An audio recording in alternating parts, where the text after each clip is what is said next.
I am an Ayurvedic psychotherapist, a passionate infopreneur, edupreneur, and medical writer.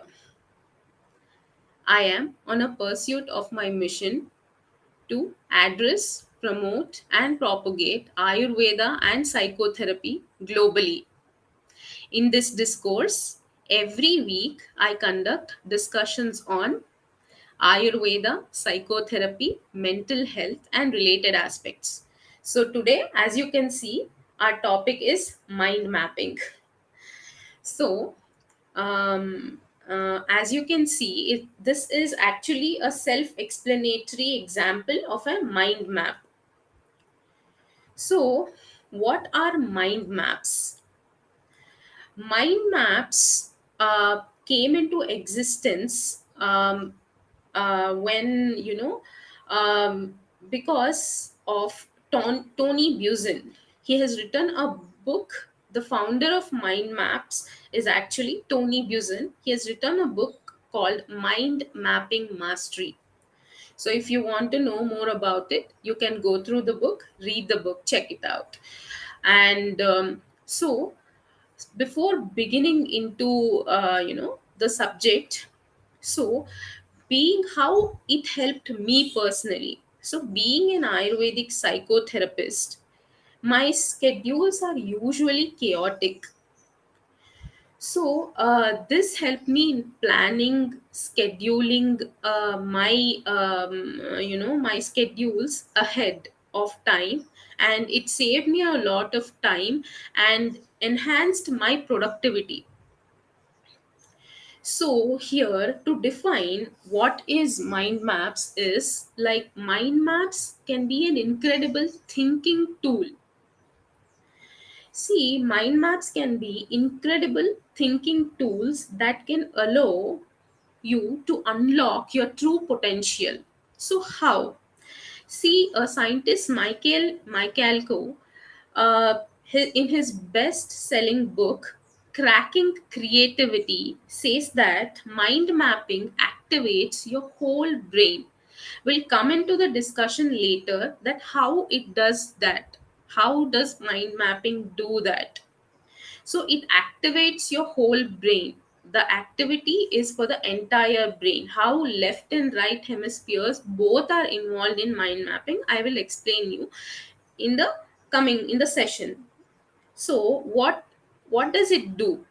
It clears your mind of mental clutter and allows you to focus on the subject. So if the whatever the subject is, the main point, as you can see here, whatever the subject is, you build the mind map around the subject. So this will help you, to concentrate only on the subject, disallowing all the distractions.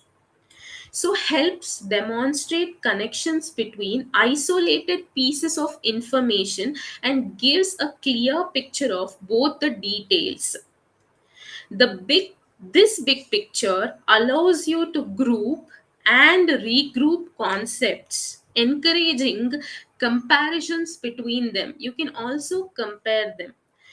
It requires you to concentrate on your subject, which helps get the information about it transferred from your short term memory to your long term memory. See, visualization, a great benefit of visualization is it helps to convert your short term memory into long term memory. If you visualize things, you can remember it farther and recollect it much better. So it helps in enhanced memories, and it is great for students. It is great for everybody, but it is great for students as well.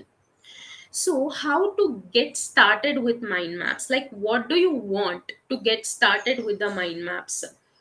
You just require a large sheet of white paper, a selection of colored pens and pencils, a brain with an open mind, of course, imagination of what do you want to create about, a subject you would like to wish to explore, whatever you want to explore. So a good mind map has three essential characteristics. So what is that? A central image that captures the main subject under consideration. If you could see, the central image here is mind mapping. Thick branches radiating out from the central image. You can see here thick branches which are radiating out from the central image. A single key image or word on each branch. It is important not to, just to use only single words. Otherwise, it will create a confusion. It will create a clutter. If you add a sentence or sentences, it will create a clutter, and it will be difficult to remember. So, to summarize, human language can be externalized, and when it is externalized in its purest form, it forms a mind map. When the human brain's thoughts can be externalized, then it can create a mind map like this.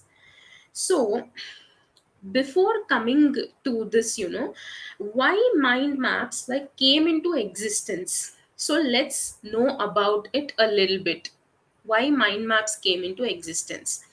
So before, how what do you think, like how many thoughts can a human think? The only limiting factor biologically to the number of thoughts, memories, behavior patterns, and habits that are available to you must lie in the physical limitation of the pattern making potential of your amazing brain. So, with a million brain cells, many with hundreds of thousands of branches, each branch with hundreds of thousands of connection points, each with trillions of messengers, and each connection point capable of forming billions upon billions of different patterns, the numbers must be gigantic. So, we cannot even tell that how much is the number. The number may be gigantic. So, in fact, the number has been calculated. Who has what? In fact, the number has calculated by then top brain scientist, a scientist in Russia, has calculated, whose name is Professor Anokin, is followed by 10.5 million kilometers of standard type written zero. If you write zeros, for which is followed by 10.5 million kilometers of written 0, 0, 0, 0, 0, 0, then it can give a comparison of what human brain can think, the thinking pattern. So, this would cover, what would it cover? This would cover a piece of paper along enough to go to the moon and back 14 times. Professor Anokin declared that fundamental potential of the human brain was infinite. So, the calculation confirms your brain has the possibility of making a virtually infinite number of mind maps. The way the left and right sides of your cerebral cortex shuttle messages backward and forward. So here, you know, there are two. So left side of the brain. So the cerebral hemisphere is divided into two. I think most of you might know the left side of the brain and the right side of the brain. So the right hemisphere and the left hemisphere, but the functions of the left and right are different. So I will just I wanted to show you a picture. I don't know how much it would be visible here. So as you can see, there are two sides of brain, left and right both. So the left and right brain hemispheres, the right side of the body control what does the right left brain controls the right side of the body. Then what it does, the left brain is responsible for all your calculations, the mathematics, the number skills, the written language, spoken language, objectivity, analytics, and logic. All your logic, analytics, calculations, science, reasoning is all done by the left brain. So what does the right brain do? The right brain is responsible for the left side control of the brain. So right brain controls the left side. And what does it do? The music, art, the intuition, the creativity, the imagination, all the creativity, the imagination, the subjectivity, the synthesizing, the emotion, everything is done by the right side of the brain. So the analytics logical part, as we said, is the left side, and the thinking, innovation, creativity, and all is done by the right side of the brain. So, what is the significance of this? Why am I telling you this in the mind maps? So the way the left and the right sides of the your cerebral cortex shuttles messages forward, backward, and forward between the two hemispheres of the brain creates a synergetic formula for thinking and growth. If you rely too heavily on tasks that challenge only one side of your brain, you will discourage the dialogue between the two hemispheres and drastically reduce the overall performance of your brain. So, in short, you will restrict your brain's synergetic way of thinking. So, what it means is you have to always make use of both sides of your brain, because if you do only the mathematics, the logics and the reasoning, the right side of the brain is not activated. So you have to do the intuition, the innovation, the creativity, the arts, everything also. So both sides of the brain should function in coordination.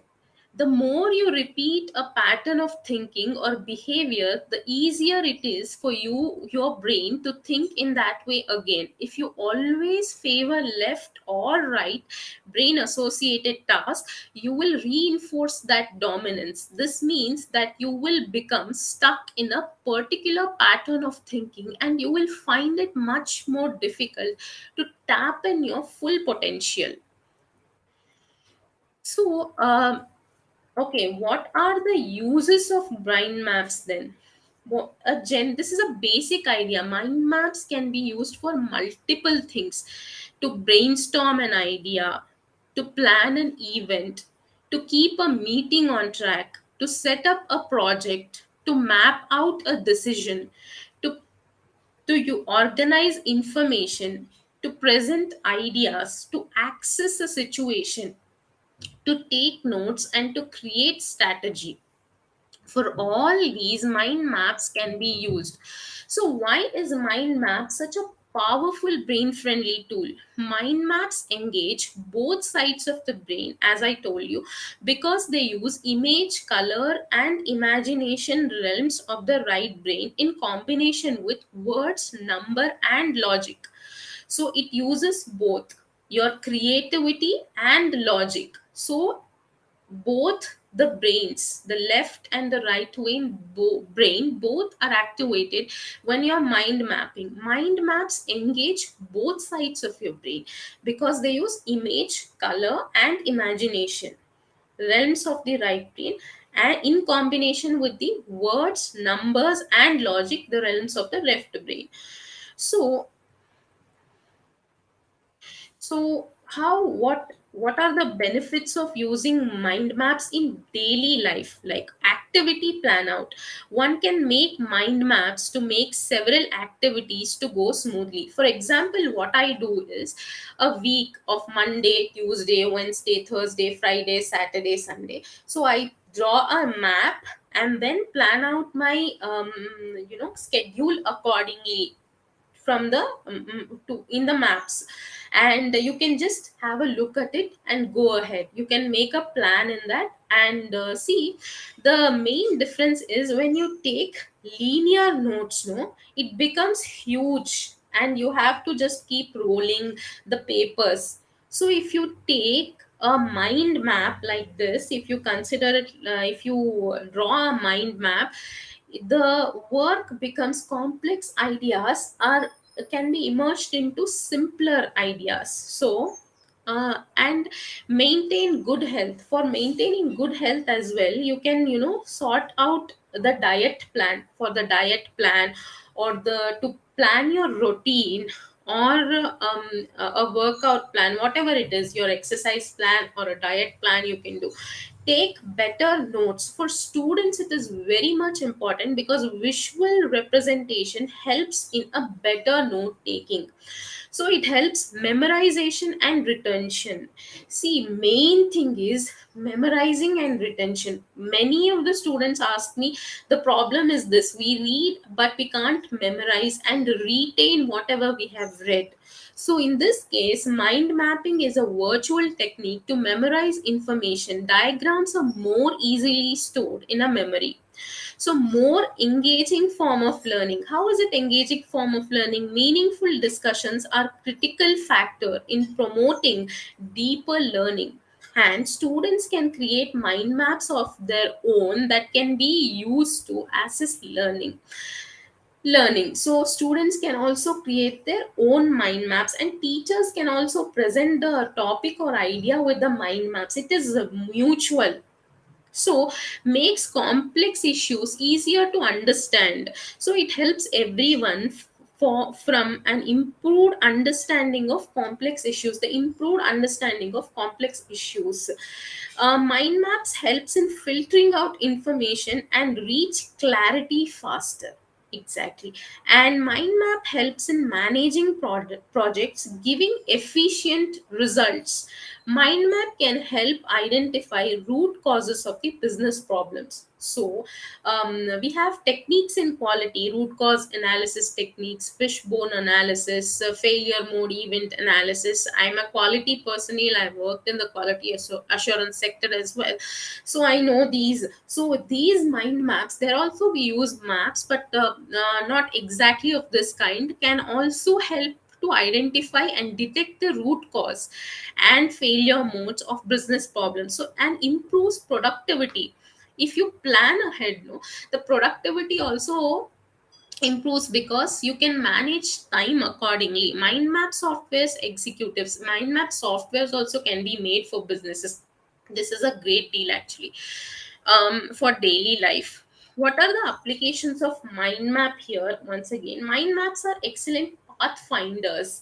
So if you sit, and it helps in brainstorming and getting new ideas, innovations and thoughts. So the magic of thinking big, rather than closing down it with linear notes, let a mind map open up to the world. So, mind map is a useful pictorial thinking tool which is simple and effective. They show the relationship and hierarchy between ideas through visuals. By coordinating the balanced development between science, art, logic, and imagination, mind maps help to explore human brain's limitless potential. It can be applied in the fields of memorizing, learning, thinking, and so on. So there are n number of infinite applications of mind map. Organize knowledge with mind maps. The visual nature of mind maps helps users to grasp knowledge points quickly, understand relationship through lines, and view the concept as whole. So promote comprehension through mind map. So how? Comprehension is understanding. Visual ideas with less text and more pictures make them more intuitive and understandable. Mind map simplifies note taking. Taking note in mind map is inspiring, elegant, and expressive. It is surely a concise and clear way of saving both time and effort.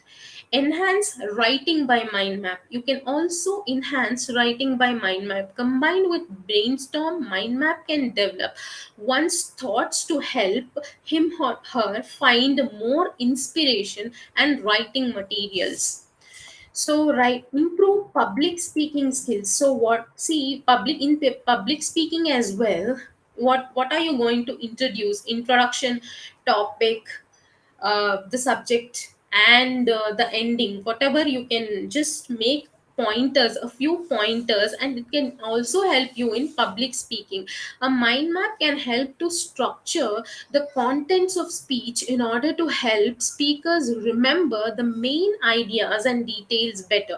Mind mapping promotes innovation and creativity. So, the systematic and logical thinking we generate more creative ideas and will promote innovation. Mind maps help in solving problems. How? By visualizing and analyzing concepts in detail, mind maps can assist people to think more deeply. In depth and comprehensive understanding of the issue will accelerate solving it sooner rather than later. Self analysis and innovation through mind map.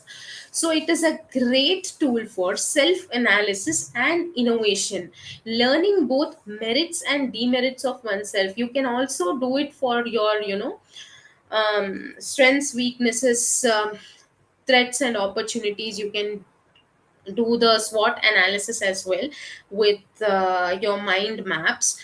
Makes plan next and make further plans to achieve self improvement. Mind map pitches planning in advance. Mind map offers an organized, clear and systematic way to make plans, analyze, visualize the subject and figure out on priority basis easily. Set goals with mind map. Set short term or long term goals clearly and aesthetically. Break down the goals into smaller, achievable objectives. Take preventive and corrective measures. See, CAPA can also be done through if there are any quality assurance individuals, no, or the professionals will understand this. We do take preventive and corrective actions for every project we do. I am from the healthcare sector or the hospital background, so we were doing it for that. So, to take preventive and corrective measures to accomplish it in a more feasible manner. So mind maps promotes foster learning. Teachers can present this I've already told. Teachers can present knowledge by mind map in a well organized way so that students will understand better. Visualization can also engage in comprehending better, triggering curiosity and enhance memory. So mind maps. So where all to use mind maps in professional setting like project planning, strategy building, meeting outlining, content planning and writing, goal setting, summarizing, brainstorming, and to give the task to distribute the task to team members, communication, collaborations, etc. So benefits I have already mentioned. I'll repeat it once again. Simplifying data. Visuals are better to perceive than texts. Clean up thoughts. Save time to absorb information. Visualize areas of responsibility. Make it easier to remember facts. So, an additional topic. This is a bonus. This method has helped me, to increase my productivity and performance consistently. So, this is an amazing formula. TEFCAS, that is TEFCAS. TEFCAS is an acronym made of the first letters of the six major words that define the fundamental steps of your brain has to take while learning anything. It is establishing successful new mind map thought patterns, that is learning. For learning something, first, T. TEFCAS में T is trial. Second, E is event. F is feedback. You can just make a note of it. C is check. A is adjust. And S is success. So, for everything, the first step is trial. So, what is TEFCAS actually is? TEFCAS is more physics than psychology. It traces step by step what steps your brain is obliged to take while learning in the physical universe, the laws of which it must both follow and use to its advantage. TEFCAS can be considered your brain's application and adaptation of the scientific method. It is a scientifically analyzed method. So the scientific method for thinking is the method for improving your internal mind map thought structures. It is the basis of all the great discoveries in the science and is very similar to normal child's play.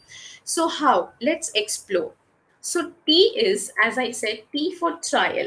No matter what you're learning, nothing will happen if you first don't try.